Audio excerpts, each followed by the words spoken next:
Welcome to Baseball Night in Dayton, the Dragons Preview Special. Our entire focus on reopening has really focused on two words: clean and safe. That is the message from the team president as the Dayton Dragons are finally set to return to their home diamond tomorrow night. Coming up in the next half hour, we will show you some of the changes to expect at the ballpark this year. And it's been 20 months, over 600 days since the Dragons last played a home game. Tonight, we will reintroduce you to the team, their new manager, and much more as we get you ready for the home opener. And with that, we welcome you to Baseball Night in Dayton. Of course, what was supposed to be the Dragons' 21st season last year was wiped out by the pandemic. Hutch Connerman has more on our year without Dragons baseball. It definitely created feelings of sadness because you knew how this place is when it comes alive during a game, and it definitely was something that always reminded you that we were in the middle of a pandemic. A somber stoppage not lost on Dragons president Robert Murphy. One of the things that makes Dayton baseball great is the quality employees that we have working here. And to have to furlough them was difficult, heartbreaking, emotional. It was not a good time. But our folks are professionals. They understood exactly why we were doing what we were doing. They knew that it was going to be a relatively short-term fix for us to be able to come back stronger and better than ever. Tom Nichols has called baseball games for more than 3 decades. In the summer of 2020, the voice of the Dragons fell silent. Every day there was a shocking new development. The NBA shut down, and then you had the Big Ten tournament, I think, literally in the middle of games, canceled the rest of the tournament.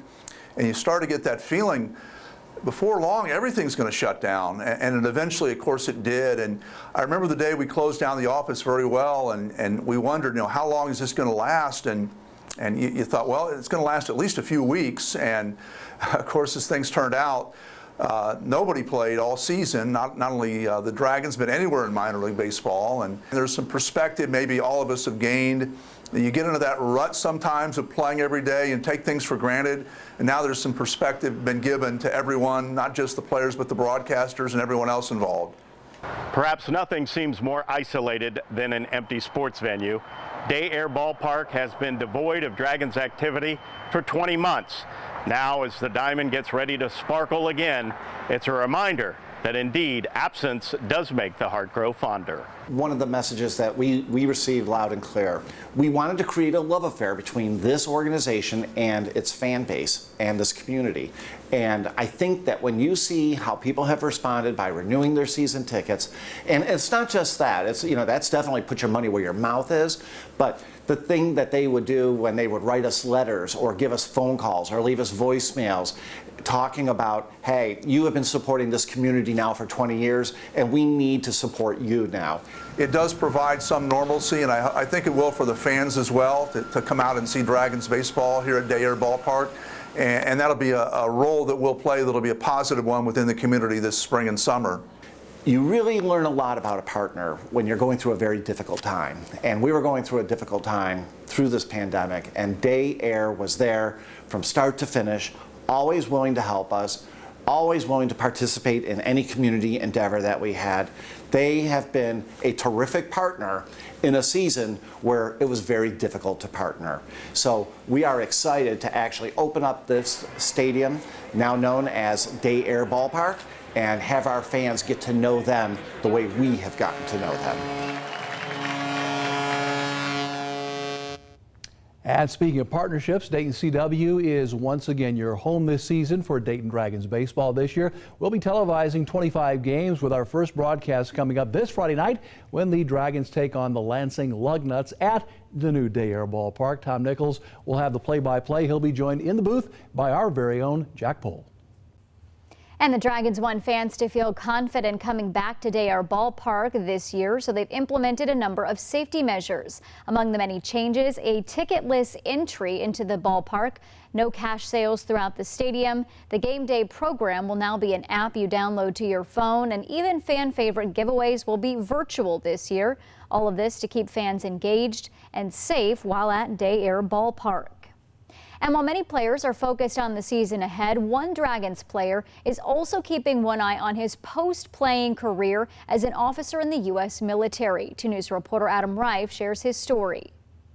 Jacob Hurtubise is all about speed on the base paths and here in the outfield. In fact, Baseball America ranked him the fastest player in the entire Reds organization. That's before he even played a game. But he's also a precision player whose military training has set him up for a career in professional baseball and beyond.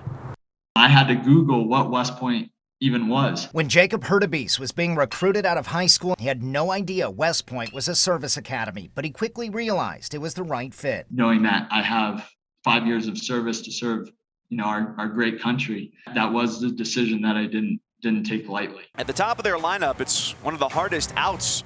Jacob Hurtubise on a 16-game hitting streak. A cadet's day begins before 7 and is carefully regimented. It includes structured classes, meals, drill and instruction, and extracurricular activities. And that's before you add in a Division I athlete's training, practice, and game schedule. When they walk out of here, it's very impressive. And, they do turn into great leaders who have tremendous values. Jim Foster coached Hurtubise at West Point, but arrived after he had already been recruited. When I walked out on the field and, for our first workout and saw Jacob, I said, whoa, what do we got here? He just had electricity in his body. Hurtubise developed into an All-American at West Point and was named the Conference Defensive Player of the Year in center field. But no matter the success, Hurtubise prepared for the active duty service that awaits West Point graduates. But in 2019, a policy change allowed Service Academy athletes to play professionally if given the chance. That just opened the door and made my decision so much easier.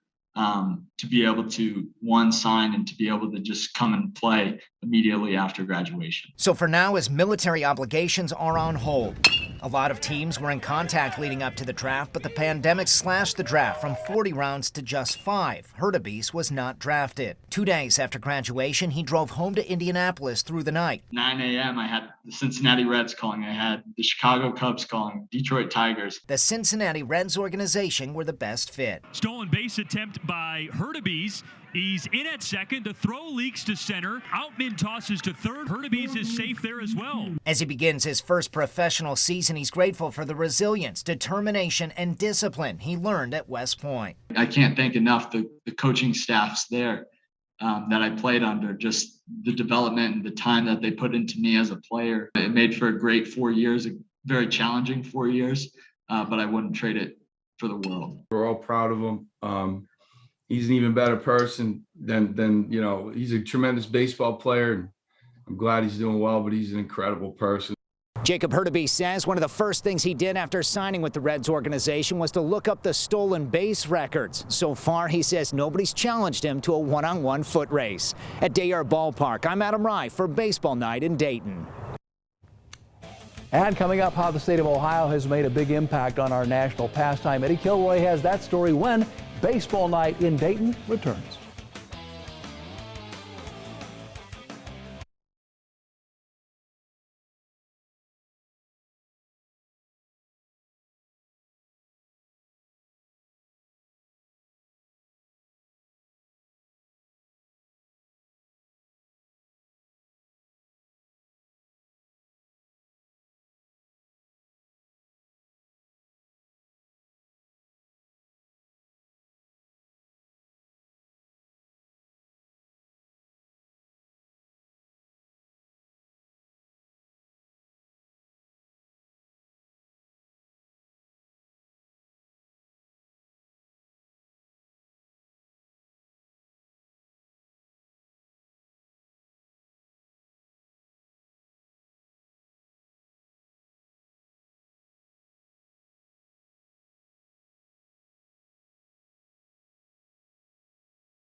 The Dayton Dragons have certainly earned their own place in baseball history, but did you know they're also a key piece of Ohio's impact on the game?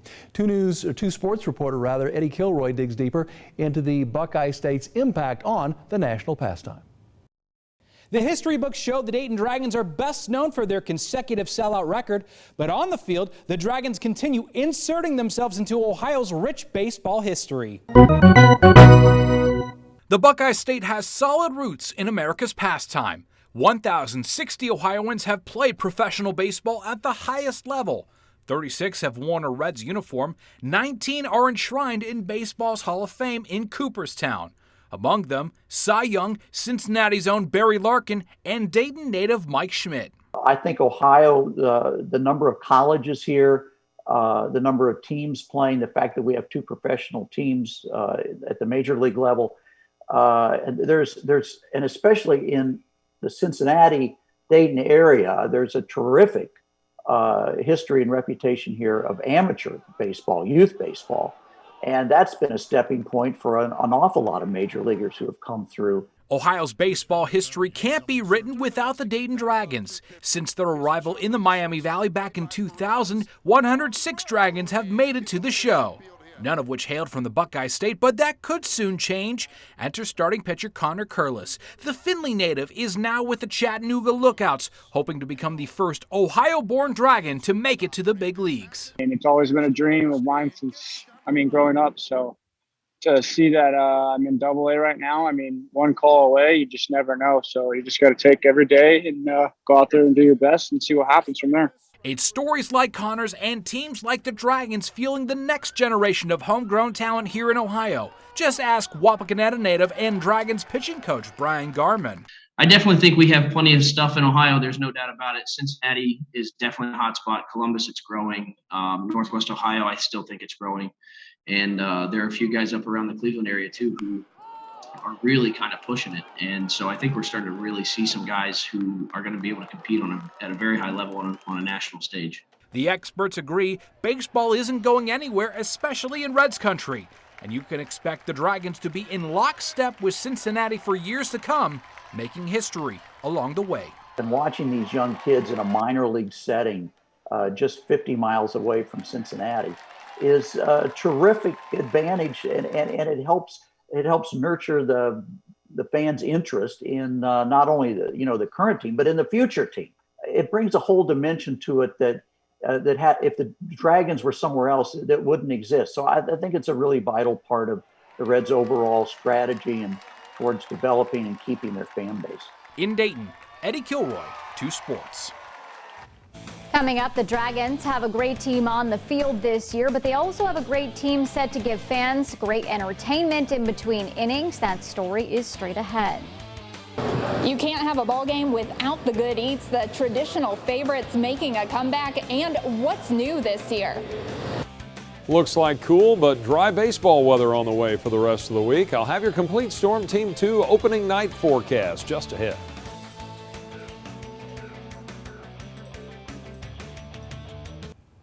All right, be honest here, for many of us, going to the ballpark is all about the food, and you will see some new items this season at Day Air Ballpark. But ordering will look different, and 2 News reporter Kelly King is diving deep into the food and has the changes to keep everyone safe. Essential to any ball game is the food, and the Dayton Dragons are hitting it out of the park. Step up to the plate. No, not that plate. This one. We're going to be hosting about 2,600 people in the ballpark, which is obviously far less than the 8,000 plus we're used to. Seats won't be filled to capacity this year, but stomachs will. Just as important as the sights and the sounds is the taste. You really can't go to a ballpark without having the hot dog and beer. Of course, plenty of Pepsi products. We've had Marshall pretzels here. They make fresh baked pretzels. Drive them down to the stadium every day on a game day. Donato's Pizza, we make that all fresh right here. Peanuts, popcorn, they're still part of the lineup. And like the bases, nachos are loaded. We're also introducing this year a nacho helmet, right? So you get your Dragons batting helmet filled with nachos, pulled pork, nacho cheese, sour cream. Also joining the roster, A local favorite, Mike Sells potato chips, are going to be in the ballpark this year as well. to satisfy every fan's sweet tooth, new this year, Grater's ice cream. All of you who are looking for a Grater's fix can wait no more. They'll have prepackaged containers in all of our concession stands. So if you want your black raspberry chip, we got you covered. And Dippin' Dots is making a comeback. Little known fact, we are actually the largest single-site seller of Dippin' Dots in all of minor league baseball. While offering plenty of eats, you won't see as many food carts. A lot of the carts that we would have on the concourse aren't going to be available because those are points where people will get congested. Since concessions bring the crowd, ordering and paying for food will be a brand new ball game. You're going to see stanchions up there, and you're going to see the logos that we've placed on the ground to help keep people separated. In addition to that, we will have limits on the number of people that can actually be in line at any given time. Customer service staff will be running interference. Just to make sure that we don't have so many people bunched up in line that it kind of defeats the purpose of trying to keep folks 6 feet apart. Leave the dollar bills and the coin at home. Cash is out. So now you can pay with credit cards, but we now also accept digital forms of payment such as Apple Pay and Google Pay as well. And we're doing that again to reduce on some of those touch points. Everything that we're doing at the ballpark will probably have some learning curve to it. But they're ready for every curveball thrown their way. We're still going to have a lot of fun. It's still going to be great. Just going to be a little different. In addition to the cashless pay at the concession stands, the entire park is going cashless this year. Kelly King, 2 News, working for you. And when it comes to having fun, the Dayton Dragons know how to do it. But this year, the fun will go beyond game days and keep the entire family entertained. Emily Gibbs has more. Day Air Ballpark is home to the Dayton Dragons, of course, but you won't just hear the crack of the bat or the fans cheering this season. You'll hear laughs, movie lines, and maybe even some Zen music. It's time for entertainment on the field. Let the fun begin. We're going to have some yoga nights, we're doing a flea market, and we hope to maybe host a few more comedy events during the course of the summer, and we're trying to work on some concerts. 2020 may have been a slow year for baseball, but it left time for the Dayton Dragons to knock it out of the park when it comes to a fun-filled, entertaining 2021. It provides a great multi-use purpose for the facility, which we've always wanted to do in our past 20 years. I think the pandemic has also forced us to look at other events from revenue generation and also just making a lot more activity for season ticket holders in the community to participate in. It's all about community at Day Air Ballpark and also supporting groups that may have struggled throughout the pandemic with the pause of entertainment. In August, we're having the Nitro Circus event, which was scheduled for 2020 that got obviously canceled, is now rescheduled for August 28th. So the folks from Nitro with their motorcycles and bikes and ramps and jumps will be coming. We're very excited about that. We're also going to be hosting some public movie nights. I think we're going to do 5 of those once a month during the course of the summer, where people can put a blanket out on the field and watch a family-oriented movie out on the biggest, best HD TV in all of our communities. You're not going to want to strike out. Sign up and get tickets for these events as soon as possible, as they are still operating under reduced capacity. You know, when bad things happen, it focuses you to look at how to operate better, more efficiently, more cost-effective, do more with less. And I think we did learn a lot from the pandemic because of the things that we had to start taking a look at. So don't miss out. It will be a home run of a summer for the entire family. I think it just feels natural. You're outside in the sun at events, open air. I think people have missed their festivals. They've missed their Dragons baseball. They missed Reds baseball last year. So there's a lot of, I think, pent-up demand for people to get outside and socialize in a safe way, at a safe environment, and have fun again. For the full schedule of entertainment events happening at Day Air Ballpark, head to their website. For Baseball Night in Dayton, I'm Emily Gibbs. Now, Chief Meteorologist Brian Davis and your Storm Team 2 forecast. May baseball weather, more like April baseball weather, I guess, since we got started a month late. The weather decided to cooperate with the same kind of weather in April. 56 degrees expected for the temperature 7 p.m. Tuesday as we get the baseball season underway in Dayton. Partly cloudy skies, and it will be cool. The good news is if you're heading out to the game on Wednesday, mostly sunny, each day getting a little bit warmer, 60 for the first pitch. And then Thursday, as Dayton plays the Lugnut met, 62 degrees on Thursday with mostly sunny skies. And finally on Friday, it looks like we'll see some mostly sunny conditions and milder temperatures. So each day getting a little bit warmer. Now the rain chances creep up a little bit this weekend. Saturday, looking for a high temperature of 72 after morning low of 47. Slight chance of some late day showers. Sunday looks like about 74, slight chance of showers and a chance of rain on Monday, but at least we find the 70s again. Coming up, you'll meet new Dragons manager Jose Moreno. Find out why he is so happy to be in the Dayton dugout this year. That and much more when Baseball Night in Dayton continues right after this. 2 Sports, powered by Ford. Welcome back to Baseball Night in Dayton. Jose Moreno was once a young player dreaming of a chance to make it to the big leagues. But now, as the new manager of the Dayton Dragons, he's doing all he can to help others realize their dreams of playing Major League Ball. I played for Baltimore and Cleveland. So my last year as a baseball player was 1994. I spent 2 years without any baseball related, doing different stuff, going back to school. And by that time, Cleveland Indians asked me to be one of the catching coaches of the academy in Venezuela. So that's when everything started. I didn't get to the big leagues as a player, but now I try to help the kids, to reach, to the best level of baseball. So I'm very happy to take that route and then continue to learn, every day. Moreno has been learning and teaching for a long time in the game. He spent the last 22 years as an instructor, coach, coordinator, and won 3 league championships as a manager with affiliated clubs. Now his journey has led him to the top job in the Dragons dugout. Very excited to be over here. Great environment, baseball town. You can tell, was watching videos and asking questions, to the previous manager, like Luis Bolivar and Jose Nieves. So great comments. Unbelievable atmosphere over here in Dayton, so I'm happy to be here. He's also happy with his first Dayton roster that features 3 of the Reds' top 15 prospects. I think we have a little bit of everything, We have a few players, with power. We have speed. Our pitching, is really good. Defensively, we're going to make, we have a very solid, fundamentally team that's going to play, fundamentally sound. And with speedsters like Michael Ciani and Jacob Hurtubise, Moreno will be able to manage the style of baseball he's always wanted to. I like to play fast. Our defense, play fast. I would like to create opportunity to score runs. I don't like to go, station to station, base to base. I like a hit and run a lot. I know baseball right now is a little bit of different, but I like to put pressure on the bases and a little bit of football mentality, line of scrimmage, play fast. If you play fast, you force the other team, to play the A game. So that's something that we try to do over here with the Dayton Dragons. All right, the home opener tomorrow night will feature the Dragons against the Lansing Lugnuts for Game 1 of the 6-game series. Eduardo Salazar will get the start for Dayton. First pitch at 7:05. The Dragons, by the way, are 5-1, their best start since 2010. Meanwhile, the Reds beat the Pirates tonight 14-1 for their 8th straight win over Pittsburgh. Tyler Naquin 2 for 5 with a homer and 4 runs batted in. Thanks so much for tuning in to our Baseball Night in Dayton. All your news, weather, and sports next over on Channel 2.